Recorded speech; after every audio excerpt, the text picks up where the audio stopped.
આપણે જાણીએ છીએ સત્યની કસોટી છે, ધર્મની કસોટી છે. કસોટી વિના ખબર કેમ પડે કે સોનું છે કે કથિર છે?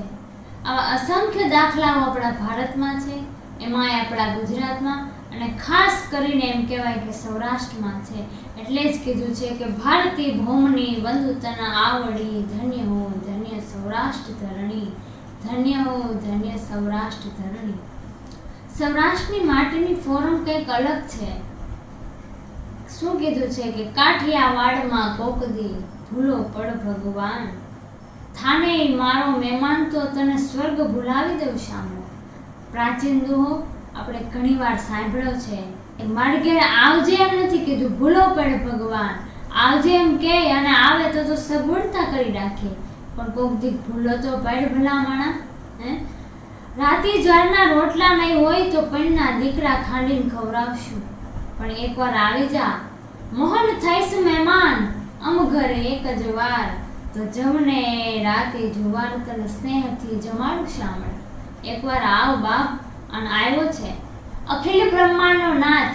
એમ કહેવાય કે જમવા બેઠા છે એટલે કોળીઓ નાક તરફ જાય છે, આંખ તરફ થાય છે અને ચિત્રું ચકડોળે ચડ્યું છે. એટલે લક્ષ્મીજી કહે છે કે પ્રભુ કેમ આ ચિત્ત ઠેકાણે નથી? એટલે જવાબ આપે છે કે દેવી મન ભારત દેશ યાદ આવ્યો છે. ઓહો મહારાજ, ભારત કેવડો મોટો દેશ છે, ક્યાં નજર કરી? એમાં મને ગુજરાત યાદ આવ્યું છે. ગુજરાતનો મોટો પ્રાંત છે, એમાં શું યાદ આવ્યું છે? તો કે ગિરનારની છાયાનું પંખીના માળા જેવું બિલખા ગામ યાદ આવ્યું છે. દેવી હું એકવાર મહેમાન બનીને ગયો હતો શેઠ સગાળસાન ચંગાવતીને. મિત્રો એક વાતની જાણ કરું કે શેઠ સગાળસા એ રાજા કર્ણનો અવતાર છે. રાજા કર્ણએ સુવર્ણનું દાન બહુ કરેલું, પણ અન્નના દાનની ઉણપ રહી ગઈ એટલે શેઠ સગાળસાનો અવતાર બનીને આવેલા છે. દોનો દંપતીને સાધુને જમાડીને જમવા એવા આંકડા વરસ છે અને પ્રભુ એની કસોટી કરવા આવે છે. બારે મેઘ ખાંગા થયા છે, બેવડા ચોવડા વાદળાઓ ચડી ગયા છે, સાધુ ક્યાંય મળતા નથી અને કેટલાય દિવસના ઉપવાસ થયા છે. એટલે કોઈએ કીધું કે શેઠ હિમાડે સાધુ આવ્યા છે. એટલે હળી કાઢીને દોનો દંપતી જોડીએ નાખીને સાધુને ઘરે લઈ આવે છે કે શેઠ સગાળશાન ચંગાવતી એને એક છે એવું વ્રત રે, એને એક છે એવું વ્રત. શેઠ સગાળશા સાધુને સેવેન વાણીઓ પાળે વ્રત રે, હે જીવાણીઓ પાળે વ્રત. હે નામળ્યા સાધુ રિયા ઉપવાસીન ત્રાગવાય વાય ત્રત, પ્રભુ પોતે કોઢિયા થઈને રૂપયતીતનું લઈને, અતીતનું રૂપ લઈને આવ્યા છે. લોહીને પડ્યું હાલ્યા જાય છે. દોનો દંપતી ખોળો પાથરીને બેઠા છે કે ચંગાવતીએ ચરણામૃત લીધું નવડાવીને નાથ, પલંગ ઉપર પધરાવીને નાથ કીધા છે સનાથ, ખંતે ભોજન ખીરના કીધા, એને પીરહી દીનાનાથને દીધા. હે ખંતે ભોજન ખીરના કીધા અને પીરહી દીનાનાથને દીધા. બત્રી ભાતના ભોજન કરી અને પ્રભુ આગળ પીરસી દે છે અને કહે છે મહારાજ જમી લ્યો, પારણું કરી લ્યો. આમ આંખ ઉગાડી અને જોવે છે એટલે કહે છે કે વાણિયા આ ભોજન તું મને જમાડી નહીં શકે, માટે મને જ્યાંથી લઈ આવ્યો ત્યાં મૂકી જા. મહારાજ કારણ? તો કે ખીર રોટલી અમે જમતા નથી, નથી અન્નનો આહાર, અઘોર પંથી અમે કેવાઈ આ ખેલ ખાંડાની ધાર, વાણિયા તારી વાતો થાશે, આ બાવો અહીંથી ભૂખ્યો જાશે, વાણિયા તારી વાતો થાશે, આ સાધુ અહીંથી ભૂખ્યો જાશે. આ ભોજન અમે ના કરીએ, અમે અઘોરપંથી સાધુ છીએ, અમે તો છીએ માંસના ભોગી, એમ બોલ્યા કીર્તાર. અમે તો માંસ ખાઈએ છીએ, અમે અઘોરપંથી સાધુ છીએ. અને કલ્પના કરજો મિત્રો કે જે લોહીના ટીહાથી છેટો હાલતો હોય આજ માંસની વ્યવસ્થા કેમ કરે. પણ આ તો કસોટી છે કે શેઠ આલ્યા હે કહાય વાડે અન છુપાવી લાવ્યા માંસ, એની ચંગાવતી રસોઈ બનાવીને પીરસો છે પ્રસાદ, વાહર ઢોળ નર ને નારી, જમો મારા દેવ મોરારી. હે વાહર ઢોળ નર ને નારી, તમે જમો મારા દેવ મોરારી. શેઠ કહે છે કે પ્રભુ મારી હગી આંખેથી તાજું માંસ તોડાવીને લઈને આવ્યો છું, માટે હવે પારણું કરી લ્યો. અને વળી આંખ ખોલીને જોવે છે અને કહે છે કે હવે વાણિયા મહેરબાની કરી જા, મન મૂકી જા, તું મને નહીં જમાડી શકે. તો કે મહારાજ હવે શું કારણ છે? તો કે છે કે માટી તો અમે હે માણસની જમીએ, આ પર માટીનો ન પ્યાર, કે માટી તો અમે માણસની જમીએ, આ પર માટીનો ન પ્યાર રે, મારે પર માટીનો ન પ્યાર. કે અઘોરપંથી અમે કેવાય ખેલ કાંડાની ધાર, વાણિયા તારી વાતો થાશે, આ સાધુ અહીંથી ભૂખ્યો જાશે. આ માટી ના ખાઈએ અમે તો માણસની માટી ખાઈએ. અને આ સાંભળીને બિલખાના પદરમાં શેઠ સગાડસાના એમ કહેવાય કે આભા મંડળ મળ્યું ફરવા, અને નવે ગ્રહ મળ્યા ફરવા. કે માણસની માટી કોણ માણસ આપે? કે માંગ્યું વેચાતું માણસ મળે નહીં, અને શેઠ કરે છે વિચાર. કોણ આપે માણસ? ધર્મ ધ્રુજો. અને જ્યારે ધર્મ ધ્રુજે ત્યારે આ દેશની નારી શક્તિ ઊભી થાય છે. એટલે એમ કહેવાય કે બીજ કે જબુકે મોતી પરોવી લે તો પરોવી લે, સમય સાચવી. અને ચંગાવતી કહે છે કે શેઠ એક વાત કહું? તો કે બોલો સતી.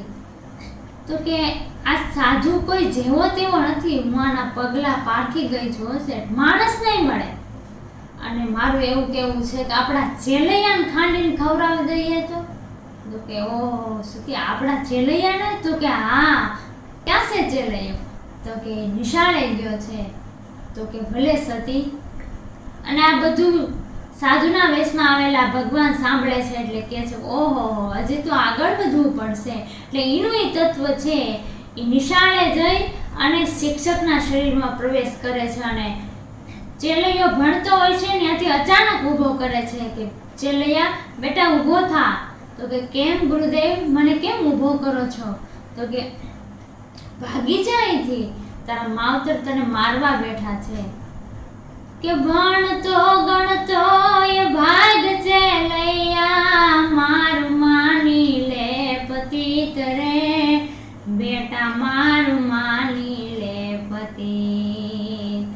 કે માવતર તારા મારવા બેઠા ને આંગણે આવ્યો યતીત, આ ધૂતારો ધૂતી જાશે અને પછી પસ્તાવો થાશે. એનું એ તત્વ પોતાને કહે છે કે ધૂતારો છે એ ખોટો છે, ધૂતી જશે ને તારા માવતર તને મારવા બેઠા છે. પણ આ તો ચેલૈયો છે. ચંગાવતીના ઉદરમાં 9 મહિના ગળથોલિયા ખાઈને અને સમજવા શીખ્યો ત્યાં સુધી જેના ધાવડના ઘૂંટડા પીધા છે એ આજ એના ગુરુદેવને એમ કહે છે કે શું બોલ્યા હે મહારાજ મારા માવતર મેલ્યા કેમ જાય રે મા બાપ મેલ્યા કેમ જાય કે 9 મહિના જેણે ઉદરે રાખ્યો એના ગુણ ઓછા ગુણ ગાય ભક્તિ મારા શીશને ચાટે શું થાહે આ મસ્તક માટે. તમે મને ભાગવાનું કહો છો મહારાજ. ચેલૈયાનું તો આ એક માથું છે પણ કદાચ રાવણની જેમ 10 માથા હોત તોય મારા માતા અને પિતાના ચરણોમાં સમર્પિત કરી દેત. અને તમે મને ભાગવાનું કહો છો કે ભાગું તો મારી ભૂમિકા લાજે અને ભોરી ગજલે નહીં ભાર. અરે મેરું સરીખા ડોલવા લાગ્યા ધરણીને આકાશ. અરે રે મેરા મણ ભલે માજા મૂકે તોય ચેલૈયો સત ન ચૂકે. કે મહારાજ મેરામણ કદી માજા ન મૂકે, દરિયો એની મર્યાદા ઓળંગે નહીં, પણ કદાચ ઓળંગે તો ઓળંગે પણ હું ન ભાગું. ચેલૈયો એનું સત ન ચૂકે. અને અહીંયા એમ કહેવાય કે સાધુ ઉતાવળા થાય છે. દોનો દંપતી પગ પકડીને કાકૃતિ કરે છે કે હમણાં ચેલૈયો આવશે, હમણાં ચેલૈયો આવશે. અને મરવામાં જેમ મજા આવતી હોય એમ જોડો આવે છે. અને આવ્યો છે કે ચંગાવતીએ તેડી લીધો ને ચૂંબિયું લીધી બેચાર રે એને ચૂંબિયું લીધી બેચાર. કે હૃદયની હારે ખૂબ દબાવ્યો ને ઊંડો નાખ્યો નિશ્વાસ આવતડાને ગોદમાં લીધો અને મારવાનો એ પરિયાણ કીધો. ચેલૈયો આવ્યો એટલે ચૂંબિયું લેવા મળી. મારો બાપ આવ્યો, મારો વિહામ આવ્યો. શું કામ? તો કે આજ માં અને દીકરાનું છેલ્લું મિલન છે. અને હૃદયની હારે ખૂબ દબાવ્યો, એમાં ક્યાંક હૃદયના થડકા વધી ગયા. એટલે ઠેકડો મારીને ચેલૈયો ઉતરી ગયો અને કહે છે કે માં તારા હૃદયના થડકા વધી ગયા, તું ચેલૈયાની માં છો, તારા હૃદયના થડકા વધવા ન જોઈએ માં. શું બોલ્યા હે માત મારી એક નાખી ઊંડો નિશ્વાસ રે એક નાખી ઊંડો નિશ્વાસ. કે આ સફળ મનખો ચેલૈયાનો એનું માસ જમે છે મોરાર ધન ધન માળિયાજનો દાડો તમે જુગતેથી જીવન જમાડો. કે માથું નિહાળ નાખતી નહીં. ચેલૈયો તો એના જીવનમાં જીવી ગયો. શું કામ? તો કે એનું માંસ મોરાળ જમે છે. અને દોનો દંપતીએ તૈયારી કરે છે, ધડથી મસ્તક અલગ કરે છે અને ચેલૈયાને ખાંડણિયામાં ખાંડે છે. અને હસતા મોઢે આલડા ગાય છે. કેવા આલડા ગાય છે કે અમે જાણ્યું કે ચેલૈયાને પરણાવશું અને એની જાડી જોડશું જાણ. પણ ચિંતાના મરણ આવ્યા કે તારે સ્વર્ગેથી ઉતરાવી માન કુંવર ચેલૈયા રે કુંવર ખમા ખમા તને.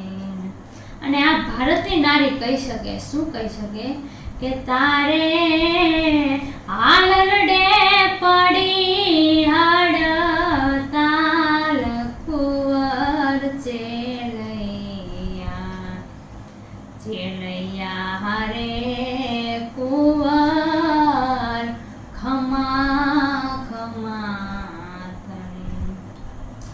પાછી રસોઈ બનાવી સાધુ કહે છે એ પ્રમાણે પીરસી દે છે કે દોનો દંપતી હાથ જોડીને કહે છે કે મહારાજ જે રીતે તમે કીધું એ રીતે માણસનો માસ છે, માટે હવે પારણું કરી લ્યો. આપે કૃપા કરી છે, તમે પારણું કરો. એટલે અમારે કેટલા દિવસના ઉપવાસ છે, પછી અમે જમી લઈએ. અને મોટી વાત તો મિત્રો હવે આવે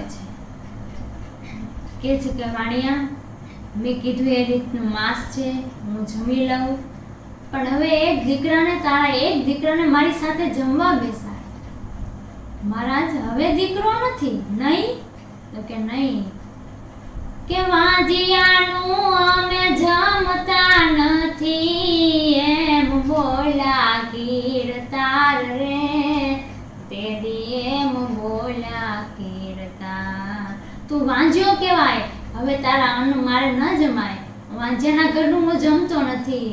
અને ત્યારે શેઠ સગાર સાને એમ કહેવાય કે બ્રહ્માંડ ફરવા મળ્યું હોય ને એવો ધ્રાસકો લાગ્યો. વળી ધર્મ ધ્રુજો અને કહે છે સતી આમાં આનો કોઈ દોષ નથી, આ તો મારા પૂર્વ જન્મના કંઈક એમ કહેવાય કે કર્મો પ્રગટ થયા હોય એવું મને લાગે છે. કે શેઠ કે આ તો જન્મ મારા પૂર્વ જન્મના પાપ, કે બુડા ગોતરિયા બ્રહ્મ સંતાય પામે તો મારા છે માને બાપ. અરે રે ડુંગરડે મેં દાગ લગાડ્યો, આ બાવે મારો ખેલ બગાડ્યો. આનો વાંક નથી દેવી, મારા કંઈક પૂર્વના પાપ છે જાગૃત થયા, બાકી આમ હોઈ ન શકે એમ. એટલે એમ કહેવાય કે કસોટો વાળી અને ચંગાવતી કહે છે કે શેઠ ધીરજ રાખો, હિંમત રાખો. અને સાધુની પાસે આવી અને સતી ચંગાવતી છે સાધુના વેશમાં આવેલા ભગવાનને કહે છે કે વાંજ્યા કયો છો અમને? વાંજ્યા મેળું બહુ દોયલું છે મહારાજ. કે વાંજ્યા મેળું દોયલું રે, મારે 5 મહિનાનો પ્રસંગ રે, મારે 5 મહિનાનો પ્રસંગ. કે તો હું તારી નજરે આલું, તું જમી લે ને જુગદીશ, હું છું નારી સંગાવતી, ખોટું કોઈ દી બોલતી નથી. વાંજ્યા મેળું દોયલું છે મહારાજ, તમે અમને વાંજ્યા કહેતા હોય તો મારા પેટ 5 મહિનાનો ગર્ભ છે. તમને વિશ્વાસ ન આવતો હોય તો પેટ કટાર નાખીને બતાવી દઉં, પછી તો તું અમને વાંજ્યા નહીં કહીશ ને.